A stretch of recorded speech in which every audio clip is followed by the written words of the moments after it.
নমস্কাৰ। আজি এই ভিডিঅ'টোত আমি আমাৰ অসম বাজেটখন ডিটেইল এনালাইচিছ কৰিম। অসম বাজেট কিছুমান দিন আগতে এছেম্বলিত প্ৰস্তুত কৰা হৈছিলে অজন্তা নিয়োগ ডাঙৰীয়াই। এই বাজেটটোত কি কি ভাল কাম কৰিছে, কি কি আৰু কৰিব পাৰিলে হয়, আমি গোটেইখিনি পঢ়িম। আমি চেন্ট্ৰেল গভৰ্ণমেণ্টৰ যোনটো বাজেট আহে সেইটোতো আমি চাই পিনে বহুত ভাল পাওঁ। কিন্তু আমি কেতিয়াবা ষ্টেট গভৰ্ণমেণ্টৰ বাজেটটো আমি ইমান এটা গুৰুত্ব নিদিওঁ। সেইটোৱে চেঞ্জ কৰিবৰ কাৰণে মই ইয়াত আহিছোঁ, যাতে আপোনালোকে ষ্টেটৰ বাজেটটোও অলপ ভালকে আপোনালোকে চাই যে গম পাব আমাৰ ষ্টেটত কি কি ভাল হৈ আছে আৰু কি কি বেয়া হৈ আছে, কোনখিনি জেগাত কাম কৰিব লাগিব আৰু সেইখিনি আপোনালোকে গম পাব। সেইটো কাৰণে ষ্টেটৰ যোনটো বাজেট সেইটো খুবেই ইম্পৰ্টেণ্ট আমাৰ গোটেই অসমীয়াৰ কাৰণে। বলক ষ্টাৰ্ট কৰোঁ। কি প্ৰায়ৰিটিজ মানে এই বাজেটত গভৰ্ণমেণ্টে কোনখিনিত বেছি গুৰুত্ব দিছে। এইখিনি আপোনালোকে চাইছে ইয়াত girls education and women empowerment. Assam clause 6, Assam clause 6 যোনটো আপোনাৰ to preserve the culture of Assam, সেইখিনি এণ্টাৰপ্ৰিনাৰশ্বিপ বিজনেছৰ কাৰণে বহুত ধ্যান দিছে ইয়াত। এগ্ৰিকালচাৰ ছেক্টৰত দিছে, ইনফ্ৰাষ্ট্ৰাকচাৰ ডেভেলপমেণ্ট কৰিবৰ কাৰণে, আৰু আমাৰ যোনবিলাক গভৰ্ণমেণ্ট এমপ্লয়িজৰ কাৰণে বহুত স্কিমছ আনিছে। আমি গোটেইখিনি চাম। ইয়াৰ পিছত চাওক আপোনালোকে যোনটো লাষ্ট ইয়াৰ বাজেট আছিলে, সেই বাজেটটো এইটো চাওক আপোনালোকে 2024-25 এই বাজেটটোত এপ্ৰক্সিমেটলি 85% ইউটিলাইজ হৈ গৈছে। মানে যিমান পইচা এলোকেট কৰা হৈছিলে লাষ্ট ইয়াৰৰ বাজেটত, তাৰ 85% খৰচা হৈ গৈছে। বাকী 15% আৰু আছে, মানে এইটো এক্সেছ মানে। 85% হাইয়েষ্ট এভাৰ বাজেট ইউটিলাইজেশ্যন। আৰু আনপ্ৰেচিডেণ্টেড ৰাইজ in capital expenditure. Capital expenditure আপোনালোকে বুজিব লাগিব কেপিটেল এক্সপেণ্ডিচাৰটো কি হয়। কেপিটেল এক্সপেণ্ডিচাৰ মানে য'ত ইনফ্ৰাষ্ট্ৰাকচাৰ ডেভেলপমেণ্ট কাৰণে খৰচ কৰে। ৰোড বনাইছে, কিবা ধৰি লওক মেডিকেল কলেজ এটা বনাইছে। অভাৰঅল ইনফ্ৰাষ্ট্ৰাকচাৰ ডেভেলপমেণ্টৰ কাৰণে যোনটো পইচা খৰচা হয় সেইটো হ'ল কেপিটেল এক্সপেণ্ডিচাৰ। ইনফ্ৰাষ্ট্ৰাকচাৰ যেতিয়া ভাল হ'ব, ধৰি লওক এটা হাইৱে এটা বনাইছে, হাইৱেটো বনোৱাৰ পিছত কি হ'ব, আমাৰ মোড অফ ট্ৰান্সপৰ্টেশ্যন ভাল হ'ব। বাহিৰৰ ষ্টেটৰ পৰা যেতিয়া কিবা এটা বস্তু আহিলে, ধৰি লওক বাহিৰৰ পৰা কিবা ইম্পৰ্ট হৈ আহিছে ইয়াত বেলেগ এটা ষ্টেটৰ পৰা, এতিয়া যোনটো আমাৰ ডিষ্টেঞ্চটো কমি যাব, আৰু যোনটো কষ্ট অফ ট্ৰান্সপৰ্টেশ্যন, পইচা যোনটো ট্ৰান্সপৰ্টেশ্যনৰ কাৰণে যোনটো পইচা লাগে সেইটো কমিব। আমাৰ ইকনমিটো বাঢ়িব নে নাই। ইনফ্ৰাষ্ট্ৰাকচাৰ ডেভেলপমেণ্টৰ কাৰণে যোনবিলাক খৰচা কৰা হয় সেইবিলাক হ'ল কেপিটেল এক্সপেণ্ডিচাৰ। আপোনালোকে চাব পাৰে 250% rise in budgetary expenditure from 2015-16 to 2024-25। Budgetary expenditure, বাজেটৰ যোনটো খৰচা হৈছে সেইটো এপ্ৰক্সিমেটলি 250% বাঢ়িছে 2015-16 তুলনাত 2024-25। বুজি পাইছেনে? এইটো যোনটো GSDP গ্ৰোথ, GDP আপোনালোকে জানে গ্ৰছ ডমেষ্টিক প্ৰডাক্ট, সেইটো হ'ল আমাৰ মানে ইণ্ডিয়া কাণ্ট্ৰিৰ কাৰণে। GSDP হ'ল এইটো ষ্টেটৰ যোনটো GDP। আপোনালোকে ইয়াত চাব পাৰে 13% GDP growth against 10% national GDP growth. এইটো নমিনেল GDP হয়। নমিনেল GDP মানে কাৰেণ্ট প্ৰাইচত যোনটো আজি বৰ্তমান প্ৰাইচটো চলি আছে সেইটো যোনটো কেলকুলেট কৰা হয় সেইটো হয় নমিনেল GDP। আৰু এটা বেছ ইয়াৰৰ যোনটো কেলকুলেট কৰা হয় সেইটো হ'ল ৰিয়েল GDP। ৰিয়েল GDPটো সদায় কম আহে মানে নমিনেল GDPতকে। ইয়াত আপোনালোকে চাব পাৰে 2024-25 13% ইয়াৰ অন ইয়াৰ গ্ৰোথ দিছে অসমত, আৰু আমাৰ নেশ্যনেল এভাৰেজ কিমান আছিলে 10%। এইটো এনে চাব গ'লে ভাল, কিন্তু এইটো খুব বেছি এটা কাৰেক্ট নহয় বুলি মই ক'ব পাৰো। কাৰণ যোনটো আমাৰ ইণ্ডিয়াৰ যোনটো GDP আছে, ইণ্ডিয়াৰ জিডিপি এইটো বহুত ডাঙৰ হয়, হিউজ, বহুত বেছি ডাঙৰ। আমি এটা ডাঙৰ বস্তুৰ লগত সৰু ইমান কম্পেয়াৰ কৰিব নোৱাৰো। অসমৰ বাজেট ইণ্ডিয়াৰ বাজেটতকে বহুত সৰু, আমি দুটা কম্পেয়াৰ কৰিব নোৱাৰো ইমান। এনে দেখাত লাগিছে 13%, বাট একচুৱেলি আমি এইটো ইমান তুলনা কৰাটো ইমান সঠিক নহয় মানে। এইটো এনে গভৰ্ণমেণ্টে দিছে যিহেতু আমি পঢ়িম 13% GSDP গ্ৰোথ। বুজি পাইছা ন? এইটো চাওক, অসমৰ যোনটো GSDP এইটো নিয়াৰলি ট্ৰিপল, 3 গুণ বেছি বাঢ়িছে 2015 পৰা 2024-25লৈকে।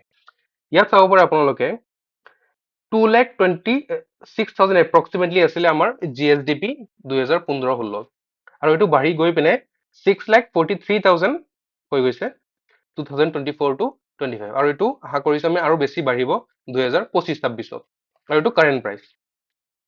ত' নিয়াৰলি 3 গুণ বাঢ়িছে। ত' এইটো আমাৰ কাৰণে খুবেই ভাল খবৰ এটা। অসম মানে উন্নতিৰ ৰাস্তাত গৈ আছে। চ' এইটো খুব ভাল খবৰ আমাৰ কাৰণে। চ' নিয়াৰলি ট্ৰিপল, 3 গুণ বেছি বাঢ়িছে আমাৰ GSDP। বাজেট আপোনালোকে জানিব হলে ফাৰ্ষ্টত কেইটামান বস্তু আপোনালোকে ইয়াত চাই লওক। যোনটো গভৰ্ণমেণ্টৰ বাজেট থাকে সেইটো বেচিকেলি দুটাত ভাগ কৰা হয়, এটা ৰেভিনিউ বাজেট আৰু এটা কেপিটেল বাজেট। ৰেভিনিউ বাজেট মানে কি? Neither associated with creation of asset nor reduction of liabilities. মানে এই ৰেভিনিউ বাজেটটো আমাৰ কোনো সম্পদ ক্ৰিয়েট কৰা নাই, ৱেল্থ ক্ৰিয়েট কৰা নাই, আৰু যোনটো লাইবিলিটিজ মানে লোন ধৰি লওক, কিবা ধাৰ আছে, সেই ধাৰটো কমোৱা নাই। চ' সেইটো হ'ল ৰেভিনিউ বাজেট। আমাৰ ধৰি লওক গভৰ্ণমেণ্টৰ ডে টু ডে চলিবৰ কাৰণে যোনটো খৰচা আছে সেইটো আমি ৰেভিনিউ বাজেটত ৰাখো। আৰু কেপিটেল বাজেট কোনটো? Associated with creation of asset or reduction of liabilities. ধন ক্ৰিয়েট কৰাৰ কাৰণে আপোনাৰ কেপিটেল বাজেটটো ভৰা হয়, আৰু ৰিডাকশ্যন অফ লাইবিলিটিজ যোনটো ধাৰ আছে সেইটো কমাবৰ কাৰণে আমি এইটো কেপিটেল বাজেটত পঢ়ো। মই কৈছিলো আপোনালোকক যেনেকৈ ইনফ্ৰাষ্ট্ৰাকচাৰ ডেভেলপমেণ্ট হলে আমাৰ ইণ্ডিয়া হওক বা ষ্টেট হওক সেইটো গ্ৰ' কৰিব। চ' সেইটো কেপিটেল বাজেটত ৰখা হয়। এতিয়া ৰেভিনিউ বাজেটত আপোনালোকে চাব ৰেভিনিউ ৰিচিপ্ট আৰু ৰেভিনিউ এক্সপেণ্ডিচাৰ। ৰেভিনিউ ৰিচিপ্ট মানে কি? পইচা আহিছে। ৰিচিপ্ট মানে আহিছে, এক্সপেণ্ডিচাৰ মানে খৰচা হৈছে। ত' ৰেভিনিউ ৰিচিপ্টত আহিব এটা টেক্স ৰেভিনিউ আৰু এটা নন টেক্স ৰেভিনিউ। যোনবিলাক ডাইৰেক্ট টেক্সৰ পৰা আহে সেইকেইটা টেক্স ৰেভিনিউ। টেক্স ৰেভিনিউৰ ভিতৰতো ডাইৰেক্ট টেক্স আৰু ইনডাইৰেক্ট টেক্স। ডাইৰেক্ট টেক্স আমি ক'ব পাৰো ইনকাম টেক্স, আৰু ইনডাইৰেক্ট টেক্স আমি ক'ব পাৰো GST। সেইকেইটা ইনডাইৰেক্ট টেক্সত আহি যায়। আৰু নন টেক্স ৰেভিনিউ ধৰি লওক আপোনালোকে ক'ৰবাত ধৰি লওক ONGC হওক বা আপোনাৰ APDCL, চ' তাৰ পৰা যোনবিলাক প্ৰফিট আহিব সেইখিনি নন টেক্স ৰেভিনিউ। তাৰ গভৰ্ণমেণ্টৰ শ্বেয়াৰ আছে, চ' গভৰ্ণমেণ্টৰ কিবা এটা প্ৰফিট পাব, চ' এইখিনি নন টেক্স ৰেভিনিউ। চ' এইখিনি কেপিটেল বাজেটটো মই বুজাই দিছো। কেপিটেল ৰিচিভ আৰু কেপিটেল এক্সপেণ্ডিচাৰ ছেম।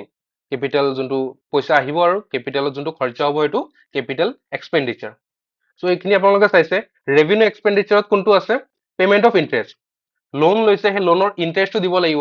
আপোনালোকে ধৰি লওক ঘৰ এটা লৈছে বা গাড়ী এটা লৈছে, গাড়ীৰ EMI আহে। চ' EMIত কি আছে? এটা প্ৰিন্সিপাল এমাউণ্ট আছে আৰু এটা ইণ্টাৰেষ্ট আছে, হয়নে নাই? EMIত এটা প্ৰিন্সিপাল এমাউণ্ট আছে আৰু ইণ্টাৰেষ্টটো আছে। চ' এই ইণ্টাৰেষ্টটো আমাৰ দিব লাগিব। চ' গভৰ্ণমেণ্টে যেতিয়া লোন লয়, গভৰ্ণমেণ্টেও ইণ্টাৰেষ্ট দিব লাগিব। চ' সেইটো ৰেভিনিউ এক্সপেণ্ডিচাৰত আহি যায়। Payment of salaries and pension, salary government salary বিলাক দিয়া হয়, পেঞ্চন দিয়া হয়, সেইকেইটা ৰেভিনিউ এক্সপেণ্ডিচাৰ। তাত কোনো ধন ক্ৰিয়েট হৈ থকা নাই, এইটো পইচা খৰচাই হৈ আছে। Subsidies, education, health services, defence services, এইখিনি বুজি পাইছে আপোনালোকে। কেপিটেল এক্সপেণ্ডিচাৰ কি হয়? Construction of road, bridges, buildings. কিবা এটা নতুন বিল্ডিং বনাইছে, মেডিকেল কলেজ এটা বনাইছে বা ষ্টেডিয়াম এটা বনাইছে, তাৰ পৰা কি হ'ব? পইচা আহিব আমাৰ তাত। চ' সেইখিনি এছেট ক্ৰিয়েট কৰা হৈছে, আমাৰ ধন ক্ৰিয়েট কৰা হৈছে। ধৰি লওক এটা ভাল ষ্টেডিয়াম এটা বনাইছে, ষ্টেডিয়ামত যেতিয়া মেটচ হ'ব, সেই মেটচটোৰ পৰা আমি পইচা পাব নে নাই? গভৰ্ণমেণ্টে শ্বেয়াৰ পাব নে নাই তাৰ পৰা? চ' ধন আহি আছে নে নাই? চ' সেইটো হ'ল কেপিটেল এক্সপেণ্ডিচাৰ। লেণ্ড কিনি থৈছে গভৰ্ণমেণ্টে বা মেচিনাৰী কিবা এটা কিনি থৈছে, শ্বেয়াৰ্ছত ইনভেষ্ট কৰিছে, বেলেগ ষ্টেটত লোন দিছে, বা বেলেগ ফৰেন গভৰ্ণমেণ্টকো লোন দিব পাৰি আমি। ৰিপেমেণ্ট অফ লোন, আমি লোনটো কাৰোবাৰ পৰা লৈছিলো, সেই লোনটো আমি ৰিপেমেণ্ট কৰি দিছো। চ' সেইটো কি হ'ব? কেপিটেল এক্সপেণ্ডিচাৰত পৰি যাব। বুজি পাইছে? চ' এইটোৱে চাওক এতিয়া টেক্স ৰেভিনিউৰ পৰা কিমান টকা আহিছে আমাৰ তাত। ত' টেক্স ৰেভিনিউ কিমান টকা আহিছে চাওক। 79,317 rupees টেক্স ৰেভিনিউৰ পৰা আহিছে। তাৰ ভিতৰত GSTৰ পৰা চাওক কিমান আহিছে, ইমান GSTৰ পৰা আহিছে, ইনকাম টেক্সৰ পৰা ইমান আহিছে, আৰু বাকীবিলাক ইয়াত চাব পাৰে আপোনালোকে। আৰু নন টেক্স ৰেভিনিউৰ পৰা 8,362। নন টেক্স ৰেভিনিউটো বেচিকেলি কমেই হয়, কাৰণ যোনটো ডাইৰেক্ট টেক্স ৰেভিনিউ সেইখিনি ডাইৰেক্টলি ধৰি লওক চেন্ট্ৰেল গভমেণ্টে আমাক কিছুমান শ্বেয়াৰ দিয়ে ইনকাম টেক্সৰ পৰা বা বেলেগ গভমেণ্টে গ্ৰাণ্ট দিয়ে, চেন্ট্ৰেল গভমেণ্টে গ্ৰাণ্ট দিয়ে, আপোনালোকে জানেনে নাই? চ' আপোনাৰ ইয়াত চাব পাৰে প্ৰপাৰ্টিৰ পৰা যোনবিলাক প্ৰপাৰ্টি কিবা এটা কিনিছো আমি টেক্স দিব লাগিব, বিক্ৰী কৰিছো তাতো টেক্স দিব লাগিব। চ' এইখিনি হ'ল টেক্স ৰেভিনিউ, আৰু নন টেক্স ৰেভিনিউ ইমান টকা আহিছে। এতিয়া চাওক, নেক্সটটো হ'ল ডেপ টু জিডিপি ৰেচিঅ'। আপোনালোকে খুবেই শুনা পাইছে চাগে, গুৱাহাটীত ইমান অভাৰব্ৰিজ বনাই আছে, চ' অসম গভমেণ্টে চাগে বহুত বেছি ধাৰ লৈছে, ধাৰ লৈ পিনে বনাই আছে। কিন্তু এইটো এটা মিথ হয়। কিয় মিথ হয় চাওক, অসমৰ যোনটো ডেপ টু জিডিপি ৰেচিঅ' এইটো আছে 24.3%, লৱেষ্ট হয় ইণ্ডিয়াৰ ষ্টেটৰ ভিতৰত চবতকে লৱেষ্ট অসমৰ GSDP। এতিয়া চাওক, ধৰি লওক আমি কি ক'ব পাৰো, উত্তৰ প্ৰদেশ। এতিয়া উত্তৰ প্ৰদেশ আমাৰ অসমতকে বহুত ডাঙৰ, তাৰ পপুলেশ্যন বেছি, চ' তাৰ GSDPও বেছি হ'বনে নাই? কিন্তু অসমত কি আছে, GDP কম আছে, পপুলেশ্যনো কম আছে। চ' আমি ডাইৰেক্টলি GDP আমি ইয়াত নাচাওঁ, আমি ডেপ টু GDP ৰেচিঅ' চাওঁ, মানে কিমান ডেপ লৈছে আৰু কিমান GSDP আছে, GSDP সেইটো আমি চাওঁ মানে। চ' যদি 20%ৰ ভিতৰত থাকে তেনেহ'লে আমি ক'ব পাৰো যে না এইটো ভাল এটা চাইন হয়। কাৰণ চাওক, যেতিয়া গভমেণ্টে কিবা এটা উন্নয়ন কৰিব তেতিয়া গভমেণ্টে পইচা লোনত লয়, পইচাটো আমি নবনাও ন, পইচাটো লোনত লয়। ত' লোন লোৱাটো এটা ভাল কাম হয়, লোন লোৱাটো। কিন্তু এই লোনটো যোনটো লৈছে সেইটো 20%তকে বেছি হ'ব নালাগে ডেপ টু GDP ৰেচিঅ'। ইয়াত আপোনালোকে চাব পাৰে পাঞ্জাৱত হায়েষ্ট আছে 41.4%। সেইটো লিমিট যোনটো দিছে 20%, তাতকে ডাবলত আছে। আৰু আমাৰ অসমৰ 24.3% ইমান ওচৰতে আছে, 20%ৰ ওচৰতে আছে আমি ক'ব পাৰো। চ' ডেপ টু GDP ৰেচিঅ' আমাৰ খুবেই ভাল। কোনোবা যদি নেক্সট টাইম আপোনাক কয় খুব লোন লৈছে অসম গভমেণ্টে বহুত বেছি ধাৰ লৈ পিনে ইনফ্ৰাষ্ট্ৰাকচাৰ বনাই আছে, চ' সেইটো এটা মিথ হয়, সেইটো এটা ভুল ধাৰণা। আপোনালোকে এইটো মোৰ শ্লাইডটো দেখাই দিব, বুজি পাইছে? এইটো হ'ল debt to GSDP ratio'. Per capita income কি হয়, ধৰি লওক অসমৰ টোটেল ইনকাম, গোটেই অসমৰ পপুলেশ্যন যিমান আছে সেই পপুলেশ্যনৰ টোটেল ইনকাম ডিভাইডেড বাই টোটেল পপুলেশ্যন, টোটেল ইনকাম বাই টোটেল পপুলেশ্যন, এইটো হ'ল পাৰ কেপিটা ইনকাম। অসমৰ পাৰ কেপিটা ইনকাম আপোনালোকে চাব পাৰে 2015-16ৰ পৰা 2024লৈকে চাওক কিমানখিনি বাঢ়িছে। 60,817 আছিলে 2015-16ত, আজি গৈ পিনে প্ৰায় 1.5 লাখ টকা হৈ গৈছে। চ' 1.54 লাখ পাৰ ইয়াৰ, এইটো পাৰ মান্থ নহয়, পাৰ ইয়াৰ।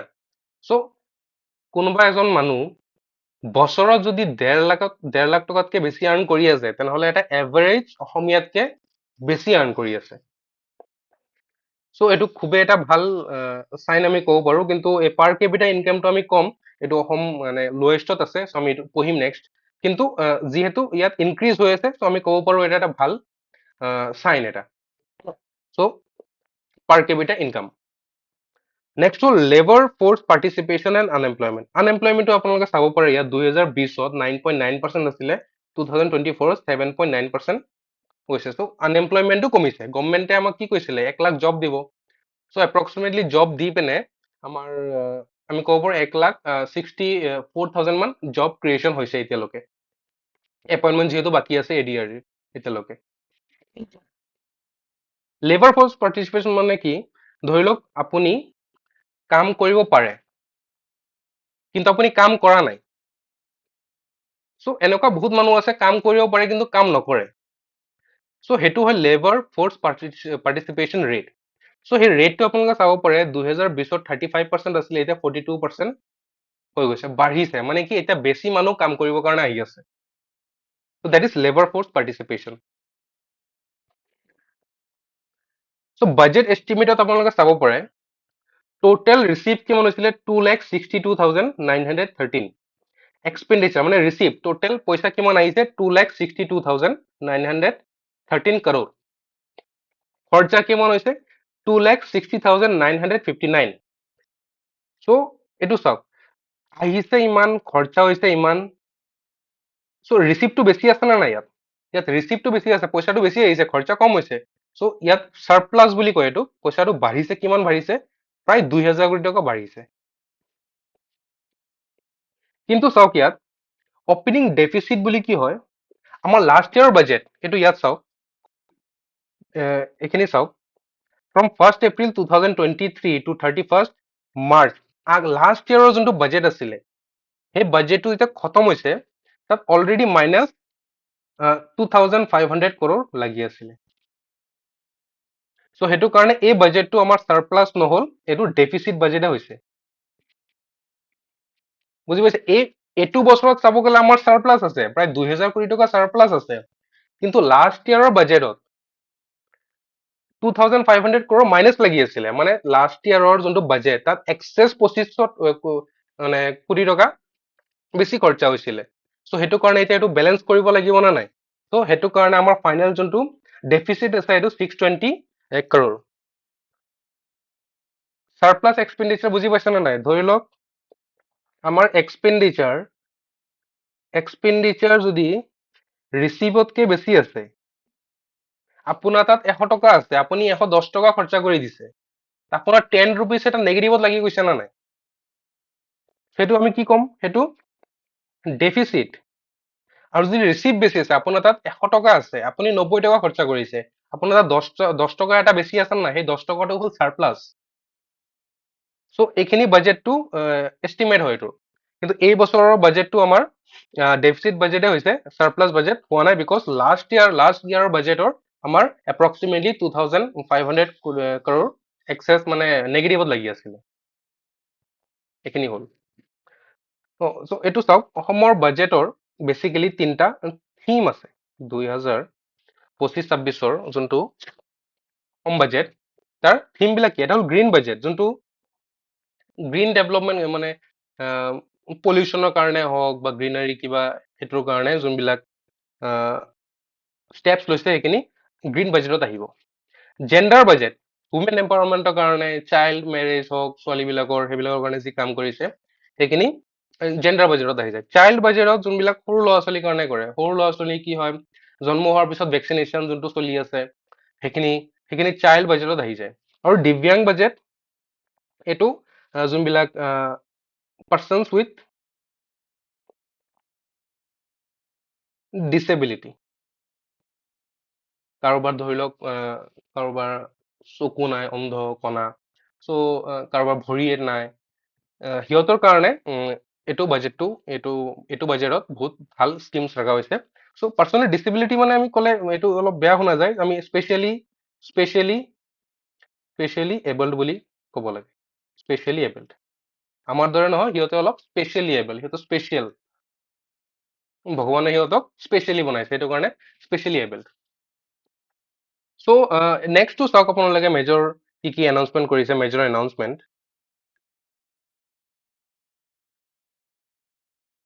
প্ৰভিন্সিয়েলাইজেশ্যন অফ ইনষ্টিটিউট।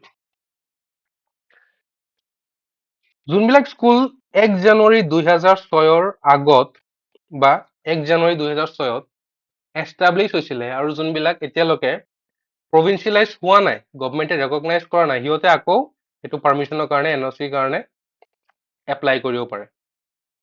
এইখিনি প্ৰভিন্সিয়েলাইজেশ্যন অফ ইনষ্টিটিউট। চ' খুবেই ভাল, এইটো আমি ক'ব পাৰো।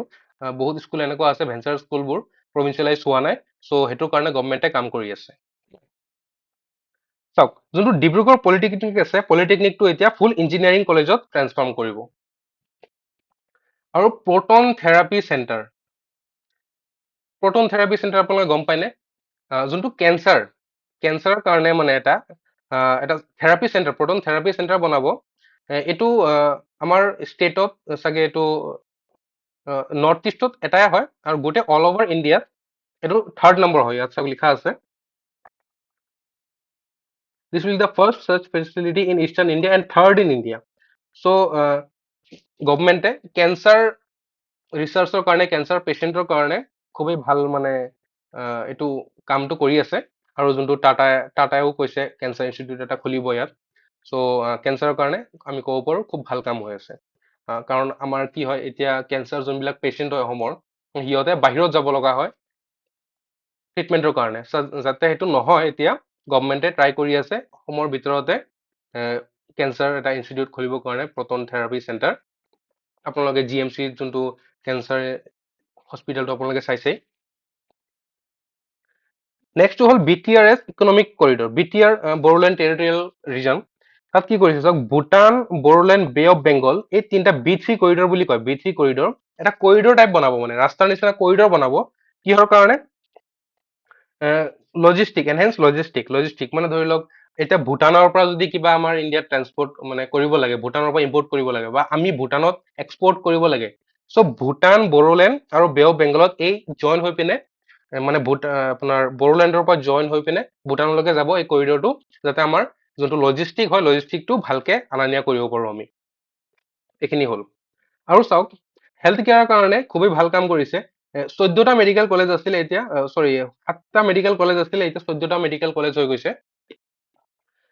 আৰু গভমেণ্টে কি কৰিছে চাওক, 2টা এনুৱেল কনফাৰেন্স গভমেণ্টে স্পন্সৰ কৰিব every year annually, and 1 international conference, এটা ইণ্টাৰনেশ্যনেল কনফাৰেন্স কৰিব প্ৰত্যেক 2 বছৰে for Asian countries and every 4 years other than Asian countries. প্ৰত্যেক 4 বছৰে নন এছিয়ান কাণ্ট্ৰিজ ধৰি লওক ইউৰোপত, আমেৰিকাত, তাতো গভমেণ্টে স্পন্সৰ কৰিব, মানে থাকা মেলা খোৱা চব গভমেণ্টে পইচা দিব।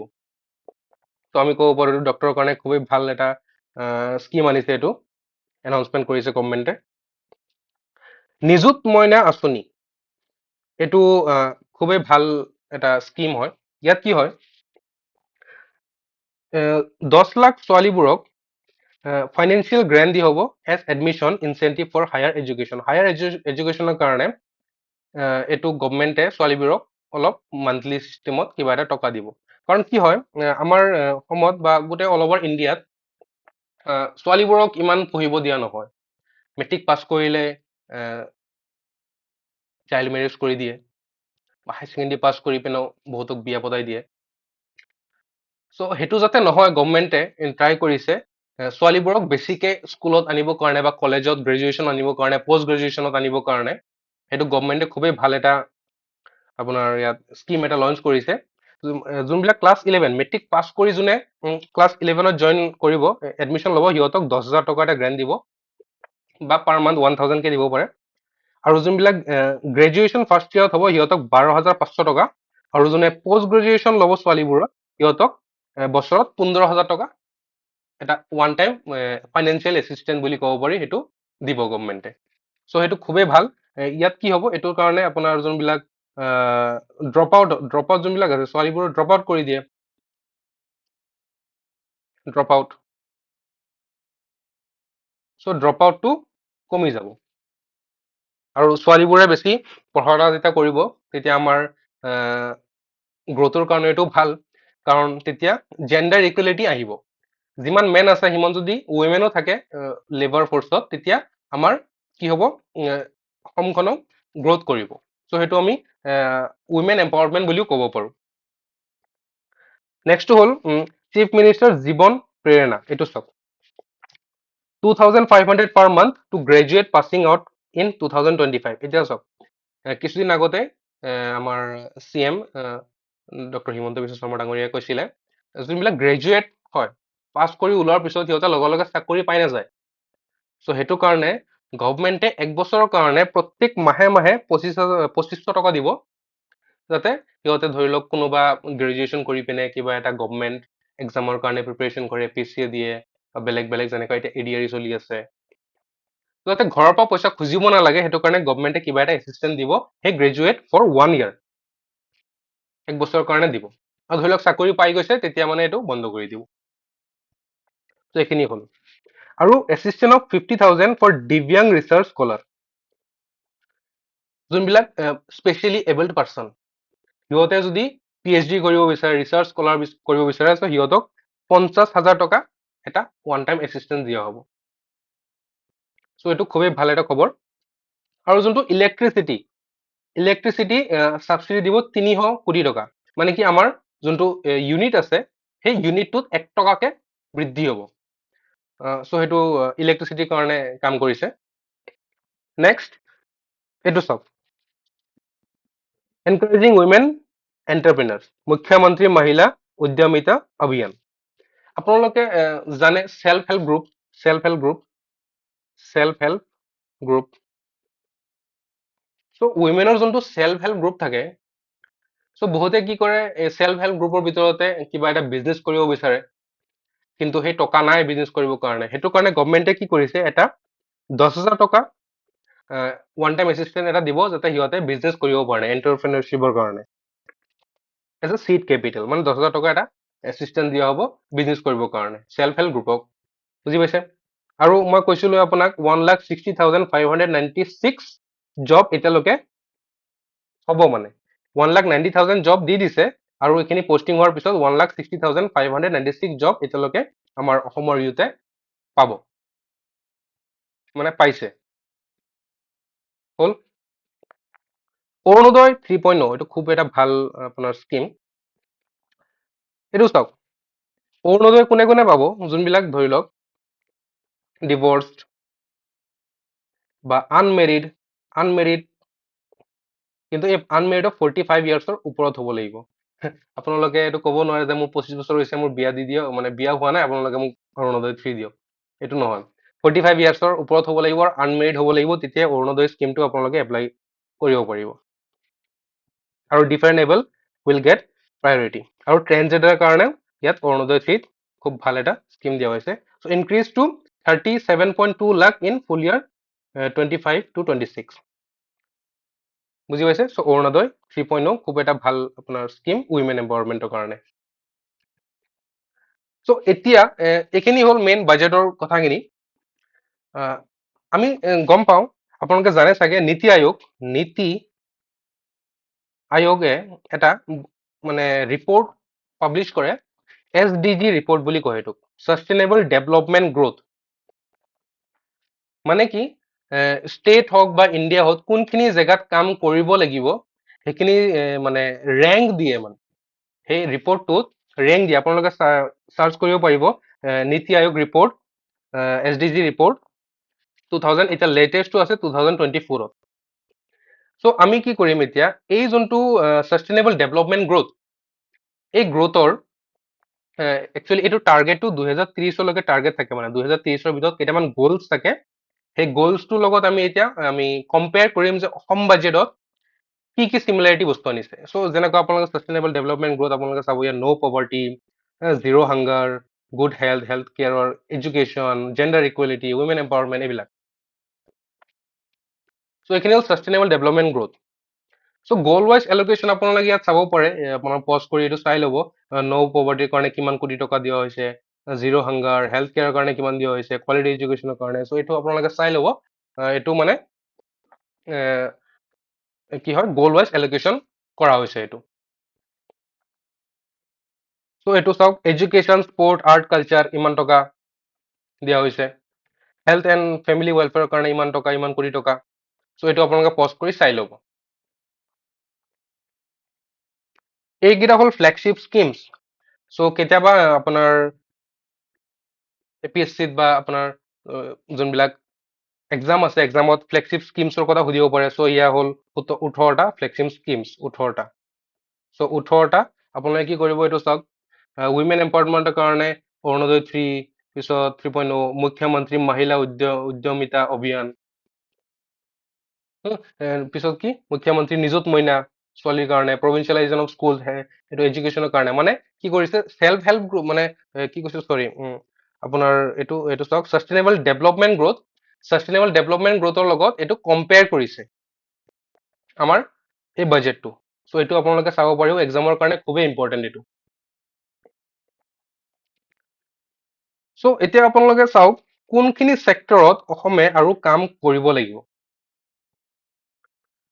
বাজেটখন খুবেই ভাল, গভমেণ্টে অসমৰ গ্ৰোথৰ কাৰণে বহুত পইচা এলোকেট কৰিছে, বহুত চিন্তা কৰিছে, কিন্তু এতিয়াও এনেকুৱা আছে কেইটামান জেগা য'ত অসমে এতিয়াও গভমেণ্টে কাম কৰিব লাগিব। কি কি জেগাত আমি চাম এতিয়া। তো মই কৈছিলো পাৰ কেপিটা ইনকাম, মই কৈছিলো 2000 এজ অফ 2024-25 কি আছিলে, 1.5 লাখ টকা আছিলে, 1.5 লাখ টকা, 1.5 লাখ পাৰ ইয়াৰ। কিন্তু চাওক ইয়াত এইটো 2023-24 ডেটা যোনটো আছিলে, অসমত চাওক ৰেংক 29 আছে। চ' ওৱান অফ দ্য লোৱেষ্ট এইটো চাওক 1,35,000 টকা 2023-24 ফাইনেন্সিয়েল ইয়াৰত আছিলে, এইটো পাৰ কেপিটা ইনকাম। চ' পাৰ কেপিটা ইনকাম বাঢ়ি আছে, কিন্তু আমাৰ যোনটো অসমীয়া মানুহৰ কাৰণে এইটো এটা খুবেই কম। আপোনালোকৰ 28টা ষ্টেট আৰু ইউনিয়ন টেৰিটৰিজ মিলাই পিনে চাওক 29 ৰেংকত আহি আছে। চ' এইটো এটা খুবেই চিন্তা কৰাৰ কাৰণে আপোনাৰ এইটো গভমেণ্টে চিন্তা কৰিব লাগিব এইটোৰ কথা। কাৰণ ইমান টকা এইটো চাওক, লাষ্টত আছে বিহাৰ, আমাৰ অসমতকে মেঘালয় বেছি আছে, ৱেষ্ট বেংগলৰো বেছি আছে আমাতকে। চ' অসমত এইটো ইয়াৰ ওপৰত অলপ কাম কৰিব লাগিব যাতে মানুহৰ ইনকাম বাঢ়ি যায়। চ' পাৰ কেপিটা ইনকাম কেতিয়া বাঢ়িব, যেতিয়া মানুহৰ ইনকাম বাঢ়িব তেতিয়া পাৰ কেপিটা ইনকামো বাঢ়িব। চ' সেইটো গভমেণ্টে ইয়াত কাম কৰিব লাগিব। হাংগাৰ ইণ্ডেক্স, আপোনালোকে হাংগাৰ ইণ্ডেক্সত চাওক, গোটেই অল অভাৰ ইণ্ডিয়া 28 ষ্টেটছৰ ভিতৰত ৰেংক 22, বুক মাৰি যে কয়, হাংগাৰ ইণ্ডেক্সত, জিৰ' হাংগাৰ ইণ্ডেক্সত চাওক 22nd আছে। চ' এইটো ইয়াতো গভমেণ্টে কাম কৰিব লাগিব হাংগাৰ, জিৰ' হাংগাৰত। This highlights the state ongoing struggle with food security and malnutrition. So' মেল নিউট্ৰিশ্যনৰ কাৰণে বহুত আপোনালোকে ইয়াত গুৱাহাটীত আপোনালোকে চাব পাৰে, অভাৰব্ৰিজৰ তলত বহুতে শুই থাকে, সিহঁতে খাবলৈ নাপায়, ঘৰ নাই সিহঁতৰ। চ' সেইখিনিও হাংগাৰ ইণ্ডেক্সৰ ভিতৰতে আহি যায়। চ' গভমেণ্টে এইখিনি কাম কৰিব লাগিব, কিন্তু কাম কৰিছে এইটো চাওক, প্ৰায় 11,000 কোটি টকা এলকেট কৰিছে টু ৰিডিউচ হাংগাৰ। এই আগতে যোনটো মই ছাষ্টেইনেবল ডেভেলপমেণ্ট গ্ৰোথৰ কথা মই কৈছিলো, তাত এইটো চাওক, ইয়াত জিৰ' হাংগাৰ কাৰণে 11,020 কোটি টকা এলকেট কৰিছে। চ' এইখিনি কাম কৰি আছে, কিন্তু এইকেইটাৰ ওপৰত আৰু বেছিয়ে কাম কৰিব লাগিব। ফাৰ্ষ্টত হ'ল আপোনাৰ কি, পাৰ কেপিটা ইনকাম, পিছত হাংগাৰ ইণ্ডেক্স, নেক্সটটো হ'ল হেল্থ কেয়াৰ। হেল্থ কেয়াৰত কাম হৈ আছে, 7টা মেডিকেল কলেজ আছিলে, এতিয়া 14টা হ'ল, কিন্তু এতিয়াও ৰেংকটো বহুত কম, তলৰ পৰা 2 নম্বৰতে 26। চ' হেল্থ কেয়াৰ যোনটো চিষ্টেম আছে, সেইটোৰ ওপৰত এতিয়া গভমেণ্টে আৰু কাম কৰিব লাগিব।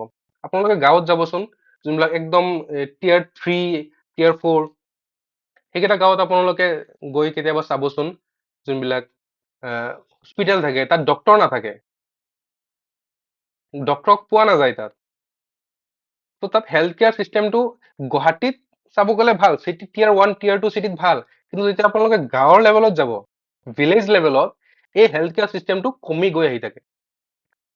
চ' আপোনালোকে যদি হেল্থ কেয়াৰ চিষ্টেমটো ভাল কৰিব বিচাৰে, গভমেণ্টে যদি ভাল কৰিব বিচাৰে, তেনেহ'লে বেছ লেভেলৰ পৰা, যোনটো ভিলেজ লেভেলৰ পৰা ইয়াক আগুৱাব লাগিব।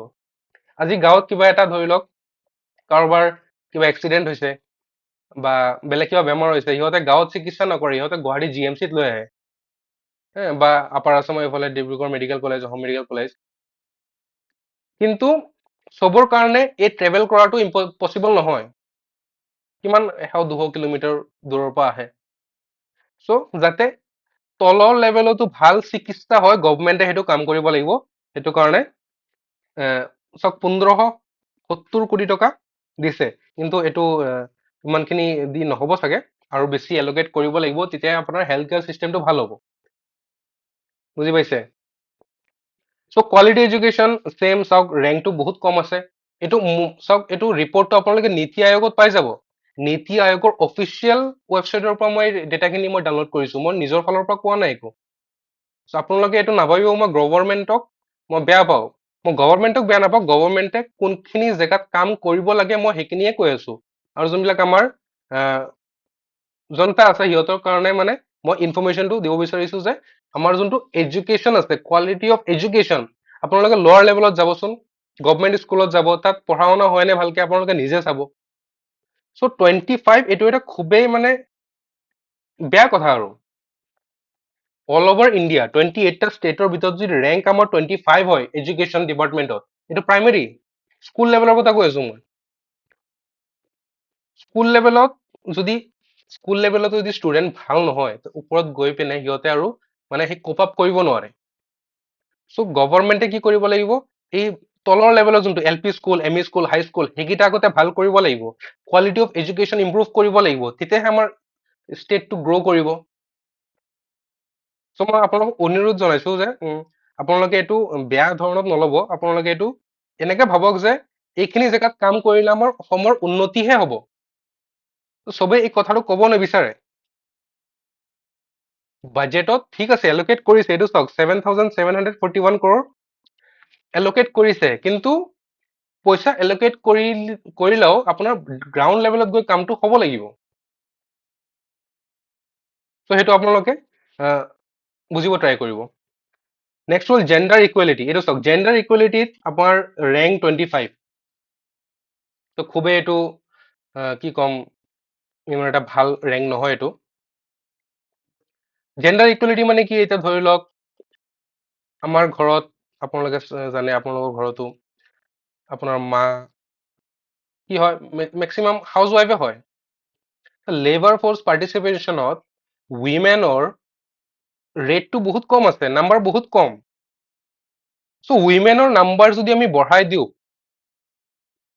লেবাৰ ফৰ্চত, আপোনাৰ প্ৰাইভেট জব হওক বা গভৰ্ণমেণ্ট জব হওক, যদি আমি উইমেনৰ নাম্বাৰটো বঢ়াই দিব পাৰো, তেনেহ'লে আমি কি ক'ব পাৰো যে আমাৰ জেণ্ডাৰ ইকুৱেলিটি কমিছে নে নাই? গভমেণ্টে কাম কৰিছে, এইটো অৰুণোদয় আনিছে, নিযুত মইনা স্কিম আনিছে।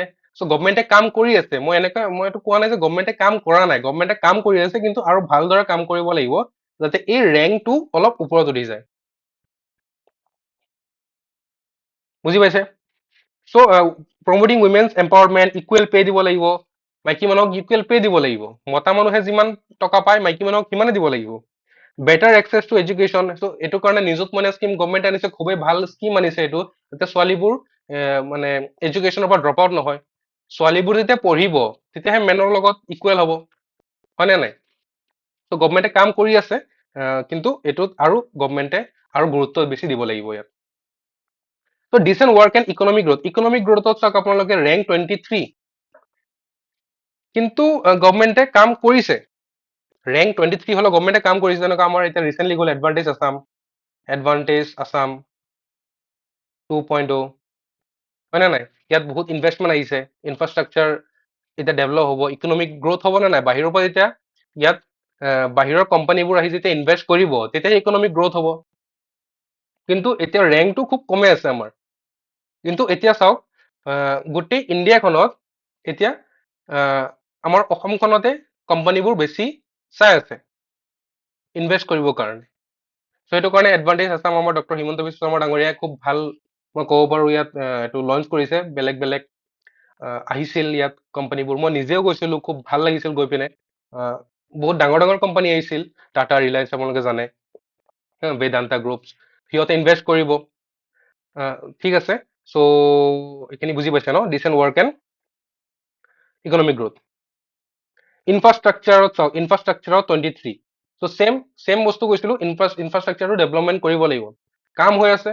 আপোনালোকে যেনেকুৱা আপোনাৰ এতিয়া নতুন গভমেণ্টে এনাউন্স কৰিছে যে প্ৰত্যেক ডিষ্ট্ৰিক্টত 25 কিলোমিটাৰৰ এটা মানে ৰোড, মানে কানেক্টিভিটিৰ কাৰণে ইয়াত ৰোড বনাব। চ' ইনফ্ৰাষ্ট্ৰাকচাৰ যেতিয়া ভাল হ'ব, তেতিয়া ইকনমিক গ্ৰোথ ভাল হ'ব। চ' ইয়াৰ ওপৰতো গভমেণ্টে কাম কৰিব লাগিব। ৰেংক 23 ইজ ভেৰি ল', বহুতে কম ৰেংক। চাওক কি কি কাম কৰিব লাগিব। ফাৰ্ষ্ট অফ অল, মই এতিয়া ক'লেতো নহ'ব যে ইনফ্ৰাষ্ট্ৰাকচাৰ বেয়া আছে, ইনফ্ৰাষ্ট্ৰাকচাৰ ভাল কৰিব লাগিব।